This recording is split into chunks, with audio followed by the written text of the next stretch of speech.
ఉమ్మడి నిజామాబాద్ జిల్లాలో నెల రోజులుగా కురుస్తున్న అకాల వర్షాలకు రైతులు తీవ్రంగా నష్టపోయారు. కళ్లల్లో ధాన్యం తడిసి ముద్దైంది. కామారెడ్డి జిల్లాలో ధాన్యం కుప్పల మీద పిడుగుపడడంతో 6 రైతులు తీవ్రంగా గాయపడ్డారు. వారిని ఆసుపత్రికి తరలించారు. ఓవైపు వర్షాలతో ధాన్యం తడిసి ఇబ్బందులు పడుతుంటే కొనుగోళ్ల సమయంలో తరుగు పేరుతో బస్తాకు 5 నుంచి 7 కేజీలు తగ్గిస్తున్నారని మండిపడుతున్నారు రైతులు. లారీల కొరత, హమామీల కొరతతో కొనుగోలు ఆలస్యం అవుతున్నాయంటున్నారు. ఉమ్మడి నిజామాబాద్ జిల్లాలో అకాల వర్షాలు, పంట నష్టంపై మరింత సమాచారాన్ని రజనీకాంత్ అందిస్తారు. నిజామాబాద్ జిల్లాలో గత 20-25 రోజులుగా కూడా రెగ్యులర్ గా అకాల వర్షాలు పడుతున్నాయి. ఉదయం నుంచి సాయంకాలం వరకు ఉక్కపోత ఉంటుంది, తీవ్రమైనటువంటి ఉష్ణోగ్రతలు ఉంటున్నాయి.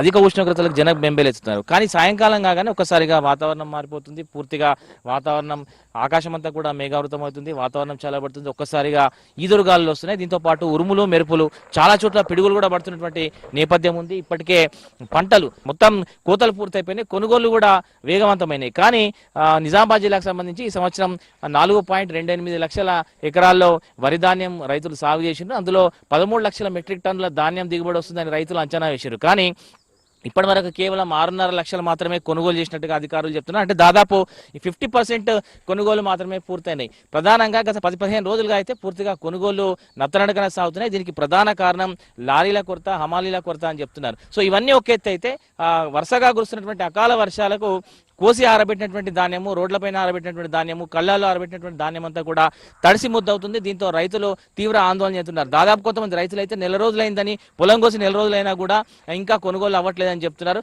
ఇక నిన్న రాత్రి భారీ వర్షం కురిసింది నిజామాబాద్ జిల్లాలో. చూడొచ్చు, కళ్ళాల్లో ఆరబెట్టినటువంటి వడ్లన్నీ కూడా పూర్తిగా తడిసి ముద్దైనాయి. ఈ వడ్లలోంచి నీరంతా కూడా కిందికి వస్తున్నటువంటి విజువల్స్ ని మనం చూడొచ్చు. పూర్తిగా నీటిలో ఉన్నటువంటి వడ్లు ఇవన్నీ కూడా. సో ఇప్పుడు ఇవి మళ్ళీ ఆరబెట్టాలి, మళ్ళీ కొనుగోలుకు సిద్ధం చేయాలి. దాదాపు అంతా కూడా వారం రోజులు టైం పడుతుందని చెప్తే, ఇక చాలా చోట్ల తడిసినటువంటి వడ్లు మళ్ళీ మొలకలు వచ్చేటువంటి అవకాశం ఉంటుంది. సో వ్యాపారస్తులు వీటిని కొనరు అనేటువంటి విషయాన్ని రైతులు చెప్తున్నారు. ఈ అకాల వర్షాలకు రైతులకు ఎట్లాంటి సమస్యలు వస్తున్నాయి మాట్లాడేటువంటి ఒక ప్రయత్నం చేద్దాం. కాగా మీరు ఎన్ని ఎకరాలు సాగు చేసిండ్రు? మేము ఒక 4 ఎకరాలు సాగు. ఎట్లా మరి వర్షాలు పడుతున్నాయి, ఏంది సమస్య? అడ్డానికి ఖరాబ్ అయిపోతున్నాయి, ఏం నష్టమో మొత్తం రైతులకు. మిషన్ సరిపోదు ఇప్పుడు మా బతుకులు. ఎన్ని రోజులైంది కోసి 25 రోజులు అవుతుంది. వాళ్ళు లేపింది లేదు. ఎందుకు కొంటలేరంట? ఏం చెప్తున్నారు మీకు అధికారులు? ఏం చెప్తారు, వస్తాయి లారీలు వస్తాయి, లారీలు వస్తాయి, లారీ వచ్చి లేదు, ఏం లేదు. సంచులు నింపినాయని మొత్తం నానిపోతున్నాయి. మేము డబల్ కిరాయి పెట్టున్నది, అందులో 5 పైసలు మాకు ఫాయిదా లేదు.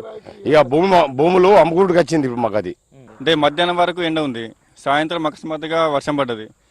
నిన్న కుప్పేసినాం, వర్షం బహుళ అవుతుందంటే మొత్తం అంతా నానిపోయినాయి. మళ్ళీ ఇప్పుడు ఎండ పెట్టాలంటే మళ్ళీ కైకిలోనే పెట్టాలా. కైకిలో అంటే ఒక్కొక్కరికి 350-300 తీసుకుంటారు. దానికి 5-6 వస్తాయి. వాటిలో తీసి మళ్ళీ వేరే దగ్గర పోయాలి. మళ్ళీ కింద అట్లు మళ్ళీ వేరే ఎండ పెట్టాలా. మళ్ళీ నిన్న సంచులు నింపినాం. నేను ఒక 8 ఎకరాలు చేస్తా, కౌలుకి చేస్తా. అయితే నేను నింపినాము, వర్షం పడ్డది, అన్ని వాళ్ళనే నానినాయి. ఇప్పుడు పరిస్థితి ఏంటి, ఇప్పుడు మేము పొలంకి వచ్చి 26 రోజులు అవుతుంది, 26 రాలేదు. నిన్న వచ్చి రింపిరు, అది బతిలాడంగా ఏమంటారు, లారీలు కొరత అంటారు. లారీలు కొరతుంటే సమస్య ఉంటే మాట్లాడాలి వాళ్ళతో. రైతులకు ఇబ్బంది అయ్యదు కదా.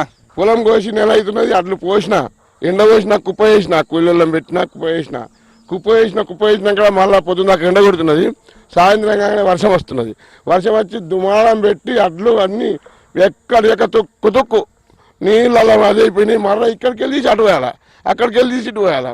అడ్లు మరి ఎట్లా ఏంది అని మాకు సంతులు ఎట్లా, జోకుడు ఎట్లా అంటే ఏం చేయాలా, మేము ఏం చేయాలా. అమలు లేరంటే లారీలు లేవంటే అమలు లేరు. పరేషాన్ రోడ్డు మీద అన్ని కొట్టుకపోతున్నాయి, ఎక్కడెక్కడ అడ్లన్నీ కొట్టుకపోతున్నాయి, వరదలు పోతున్నాయి, గంగలు పోతున్నాయి. మేము ఏం చేయాలా, అప్పులు తీసుకొచ్చి పెట్టినాం. ఇప్పుడు అప్పులు కూడా నిండట్లేవు, అడ్లే పడుకోనాలా. ఇప్పుడు మొత్తం నానిపోయినాయి. ఇప్పుడు ఇవే నాన్నట్లకి ఇప్పుడు మళ్ళీ కటింగ్, ఇవి మళ్ళీ ఎండ పోయాలంటే మనుషులు కావాలా. నాన్నప్పుడు ఎంత కడతా తీస్తారు, నాన్నతే ఎంత తీస్తారు? నాన్నతేనే ఇప్పుడు ఎక్కువ అంటారు. ఇప్పుడు 3 అంటారు, 4 కిలోలు అంటారు, 5, 6 అంటారు. వాళ్ళ ఇష్టం. ఇప్పుడు సాధారణంగా కిలో 2 కిలోలు తీస్తాడు. ఇప్పుడు 3-4 గంటలు ఎట్లా భరించాలా? మా పరిస్థితి ఎవరికి చెప్పుకోవాలి? ఇప్పుడు కోసి ఇప్పుడు పోయిన నెలల 14 తారీఖు కోసినాము, ఇప్పటిదాకా వడ్లు లేపలేదు. అవి నిన్ననే కాటా చేసినాము మొత్తం. నిన్న వర్షం పడి మొత్తం నాన్న.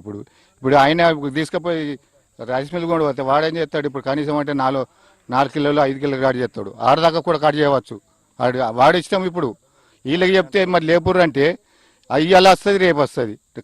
ఏమంటారు, అమలు లేరు, ఎవరు మాకు లారీలా దొక్కుతలు, ఇవే ఎప్పుడు ఇప్పుడు మేము ఏం కావాలి? సో అకాల వర్షాలు అయితే నిజామాబాద్ జిల్లా రైతులను నిండా ముంచుతున్నాయి. అన్న మీరు ఎన్ని రోజులైంది పొలం కోసి? పొలం కోసి నెల అవుతుంది నాది 1200 సంచి మొత్తం తడుస్తున్నది, మొత్తం తడిసిపోతున్నది. ఇయ్యాల రేపు అంటున్నారు. మొత్తం అడ్లన్నీ ఇట్లనే ఉంటున్నాయి. పొద్దుకంగానే అనబడుతుంది, పొద్దుగల లేవగానే మలుపు అంటే 7 మలుపుతాం, 1200 సంచి మలుపుతామా? ఇవన్నీ ఇట్లా అవుతున్నాయి. ఎవరికి చెప్పినా మా బాధలు అయితే ఓడు తీరుస్తలేడు. ఏం చేయాలా? 6 నెలల నుంచి పండించిన పంట ఈ వారం రోజుల తడిసిపోయే పరిస్థితికి వస్తుంది. ఇంకా ఇప్పుడు వాతావరణం శాఖ చెప్తుంది ఏంటంటే ఇంకా 3-4 రోజులు వర్షాలున్నాయని. కానీ అధికారులు కానీ స్పందించడం లేదు. ఇక్కడ ఉన్న ఏం చేస్తాం? రైతులైతే అదో గోచరంగా ఉన్నది. రాత్రి పరిస్థితి చూస్తే ఇప్పుడు ఉరుమురు మెరుపుల మధ్యలో వాళ్ళు కుప్పలు చేసుకోవడము, పలగొట్టడము, అన్ని విధాలుగా నష్టపోతున్నారు. ఆరుకాలం పండించిన పంట నీటి పాలైపోతున్నది. సంచులు నింపిన తర్వాత కూడా ఇక్కడ నుంచి తీసుకుపోతలేరు. ఏంది సంచులు నింపిర్రు సార్, 15 రోజులు సంచులు నింపిర్రు, తీసుకెళ్తలేరు. ఏమనంటే లారీ లేదు, అది లేదు అంటుర్రు. మరి మా పరిస్థితి ఏంది? రాత్రి ఫుల్ వర్షం పడ్డది, మొత్తం నానిపోయినాయి అడ్లు మొత్తము. వర్షాలు పడితే ఇప్పుడు సంచులు నానిపోతాయి కదా, మళ్ళీ ఆరబెట్టాలి. మళ్ళీ ఆరబెట్టాలి సార్, అవి మళ్ళీ ఆరబెట్టాలి. ఇక మళ్ళీ కైకిలోనే పెట్టాలి. మళ్ళీ పట్టలలో వాళ్ళు వీళ్ళు అంటే ఏం మిగులుతున్నాయి సార్ మాకు? సొసైటీలో ఏమో లారీలు లేవు, వస్తలేవు, అక్కడనే దించుతలేరు, గోదాంలో అట్లనే ఉన్నదని అంటుండ్రు సార్. ఇక మా పరిస్థితి ఎట్లా మరి? అక్కడ అట్లా ఉంటే గవర్నమెంట్ మీరే అట్లా చేస్తే మేము ఎట్లా బతకాలి? మేము ఎట్లా చేయాలి? ఎండల పని చేస్తున్నాం, రోజు వర్షం పడుతుంది. ఎండల మేము ఎట్లా చచ్చిపోన్నా? మేము ఎండల ఇప్పుడు అన్ని పోయినాయి. ఏం చేయాలి? ఏంది ఏం కథ? ఇప్పటికైతే చాలా దారుణంగా ఉన్నది రైతుల పరిస్థితి. మాగ్లూరులో నెల రోజులు అయితే దాదాపుగా కాంటలు చాలా, ఇంతవరకు వడ్లు సరిగా పోయింది లేదు, లారీలు వస్తలేవు సరిగా. ఈ రైతులు నింపుతారు, వారం 10 రోజులు పెడుతున్నారు, అలా తరిగిపోతున్నది. దీనికి నింపడానికి ఖర్చు, మళ్ళీ ఎండబెట్టడానికి ఖర్చు, కాల్ చేయడానికి ఖర్చు, ఇక డబుల్ ఖర్చుతో నష్టపోతారు రైతులు. వర్షాలకు కాపలా ఉండాల్సి వస్తుంది. రైతులు తీవ్ర ఆందోళన చెందుతున్నామని చెప్తున్నారు. సో వెంటనే కొనుగోలు పూర్తి చేసి వడ్లను కల్లాల నుంచి రోడ్లపై నుంచి తరలించినటువంటి విషయాన్ని రైతులు చెప్తున్నటువంటి నేపథ్యం అయితే మనకు కనిపిస్తుంది. కెమెరా పర్సన్ రాజేష్తో రజనీకాంత్, V6 న్యూస్, నిజామాబాద్ జిల్లా నుంచి.